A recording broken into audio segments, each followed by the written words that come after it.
Hello friends, नमस्ते। Sumita kitchen corner में तमारुं स्वागत है। आज આપણે બનાવીશું મગની દાળના મિની ઉત્તપમ। તો આજે આપણે મગની દાળના મિની ઉત્તપમ બનાવીશું। આ નાસ્તો ખાવામાં ખૂબ જ ટેસ્ટી હોય છે અને તે હેલ્ધી પણ હોય છે। તમે તેને તમારી ડાયટ ચાર્ટમાં પણ એડ કરી શકો છો। તો ચાલો બનાવીએ પ્રોટીન અને ફાઇબરથી ભરપૂર મગની દાળના મિની ઉત્તપમ। જો રેસીપી સારી લાગે તો વિડીયોને લાઇક કરજો, શેર કરજો અને ચેનલને સબસ્ક્રાઇબ કરજો। तो मगनी दाळना उत्तपम बनाववा माटे आपणे 1 कप फोतरावाળી मगनी दाळ लीधी छे। हवे आ दाळने आपणे एकदम सारी रीते धोईने 3 થી 4 કલાક પલાળી લીધી છે। દાળ આ રીતે પલળી જાય ત્યારબાદ તેને આપણે મિક્સર જારમાં લઈ લેશું। તેને આપણે ક્રશ કરવાની છે। તો આપણે ફોતરા સહિત જ મગની દાળને મિક્સર જારમાં લઈ લેશું।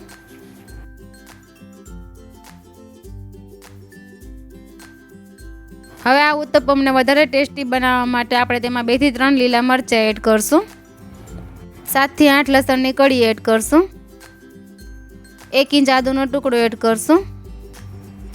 લીલા ધાણા એડ કરશું। 2 થી 3 ચમચી દહીં એડ કરશું।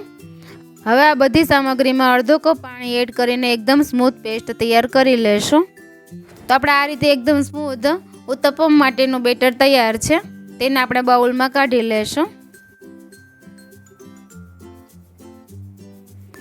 तो આપણે આ રીતે બેટર તૈયાર કરવાનું છે। વધારે જાડું પણ નહીં અને પાતળું પણ નહીં। હવે આ બેટરને ઢાંકી 10 થી 15 મિનિટ સાઈડમાં રાખી દેશું। ત્યાં સુધીમાં આપણે ઉત્તપમ સાથે સર્વ કરવા માટે કોકોનટ ચટણી બનાવી લેશું। તો કોકોનટ ચટણી બનાવવા માટે આપણે 1 કપ લીલા નારિયેળના ટુકડા આ રીતે મિક્સર જારમાં લઈ લેશું। 2 થી 3 લીલા મરચાં એડ કરશું। 1 ઇંચ આદુનો ટુકડો એડ કરશું। 2 ચમચી દાળિયાની દાળ એડ કરશું। સ્વાદ પ્રમાણે મીઠું એડ કરશું। अर्धी चमची खांड एड करशुं। 2 चमची दही एड करशुं। हवे आ बधी सामग्री में अर्धो कप पाणी एड करीने क्रश करी लेशुं। थोड़ी आ रीते क्रश थई जाय त्यारबाद तेमां आपणे लीला धाणा एड करशुं। जो वधारे पाणीनी जरूर होय तो आ समये एड करीने तेने फरी पाछुं आपणे क्रश करी लेशुं। तो आपणी कोकोनट चटणी तैयार छे तेने आपणे बाउलमां काढी लेशुं। हवे आ चटणीमां आपणे वघार करशुं। वघार करवा माटे आपणे पेन में 2 चमची तेल एड करशुं। तेल थोड़ुं गरम थई जाय त्यारबाद तेमां अर्धी चमची राई एड करशुं। राई थोड़ी स्प्रेड थाय त्यारबाद तेमां मीठा લીમડાના પાન एड करीने आ वघार आपणे चटणीमां रेडी देशुं। तो आपणे उत्तपम साथे सर्व करवा माटे कोकोनट चटणी तैयार छे। हवे आपणे उत्तपम उपरनुं टॉपिंग अथवा तो स्टफिंग बनावी लेशुं। तो स्टफिंग माटे आपणे 1/4 कप झीणी समारेली डુંગળી લીધી છે। 1/4 कप झीणा समारेला टमेटा लीधा છે। 1/4 कप झीणा समारेला कैप्सिकम लई लेशुं। 1/4 कप खमणेલું पनीर लई लेशुं। 2 झीणा कट करेला लीला मरचां एड करशुं। 1/4 टीस्पून શેકેલા જીરાનો પાવડર એડ કરશું। 1/2 ટીસ્पून ચાટ મસાલો એડ કરશું। 1/4 ટીસ્पून મીઠું એડ કરશું। હવે આ બધી સામગ્રીને એકદમ સારી રીતે મિક્સ કરી લેશું। તો આપણે ઉત્તપમ ઉપર પાથરવા માટે ટોપિંગ અથવા તો સ્ટફિંગ તૈયાર છે। હવે જે આપણે મગની દાળનું બેટર બનાવીને રાખ્યું હતું 10 થી 15 મિનિટ તે જોઈ લેશું। હવે આ બેટરમાં આપણે 1 ચમચી મીઠું એડ કરશું। આપણે તેમાં ઈનો કે મીઠા સોડા કંઈ પણ એડ નથી કરવાનું। તો ઉત્તપમ બનાવવા માટે આપણે ગેસ પર આ રીતે તવો લઈ લેશું। તવા ઉપર 1 ચમચી તેલ સ્પ્રેડ કરશું। ગેસની ફ્લેમ મીડિયમ ટુ સ્લો રાખીને આ રીતે થોડું થોડું બેટર લઈને આપણે મિની ઉત્તપમ તૈયાર કરી લેશું। તો આપણે આ રીતે અડધો ચમચો બેટર રેડીને મિની ઉત્તપમ તૈયાર કરવાના છે।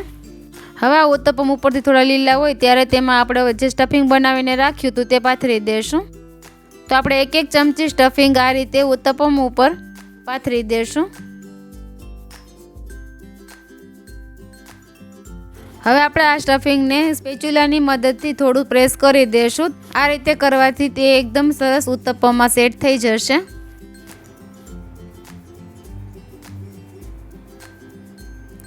અડધી ચમચી તેલ એડ કરશું। હવે બેટર થોડું ઉપરથી આ રીતે થોડું ડ્રાય થાય ત્યારબાદ તેને સાઈડ ચેન્જ કરી લેશું।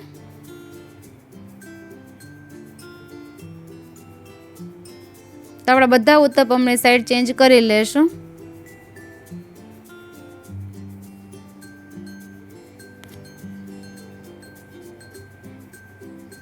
ગેસની ફ્લેમ આપણે મીડિયમ ટુ સ્લો જ રાખવાની છે। તો આપણે બંને સાઈડ ચેન્જ કરીને ઉત્તપમને એકદમ સારી રીતે શેકી લેશું. હવે આપણા ઉત્તપમ તૈયાર છે, તેને આપણે પ્લેટમાં કાઢી લેશું.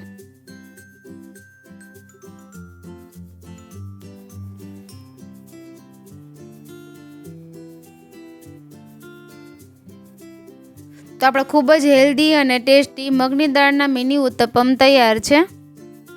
આ ઉત્તપમ સવારે નાસ્તામાં અથવા તો બાળકોને લંચ બોક્સમાં પણ આપી શકાય છે. તો આ ઉત્તપમ પ્રોટીન અને ફાઇબરથી ભરપૂર છે, તો તમે તેને તમારી ડાયટ ચાર્ટમાં પણ એડ કરી શકો છો. હવે આ ઉત્તપમને આપણે સર્વિંગ પ્લેટમાં કાઢી લેશું. ઉપર થોડું ચીઝ આ રીતે ખમણીને એડ કરશું. આ રીતે ચીઝ સ્પ્રેડ કરવાથી બાળકોને પણ ખૂબ જ ભાવશે. હવે આ ઉત્તપમ સાથે આપણે કોકોનટ ચટણી સર્વ કરશું. આ ચટણી પણ સ્વાદમાં ખૂબ જ ટેસ્ટી બને છે, તે તમે જરૂરથી ટ્રાય કરજો.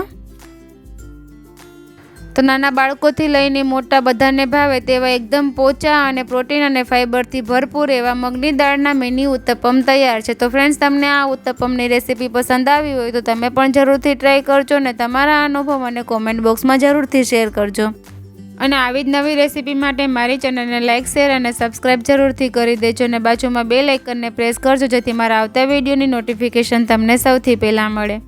બાય બાય ફ્રેન્ડ્સ, ફરી મળીશું એક નવી રેસીપી સાથે. Thank you for watching.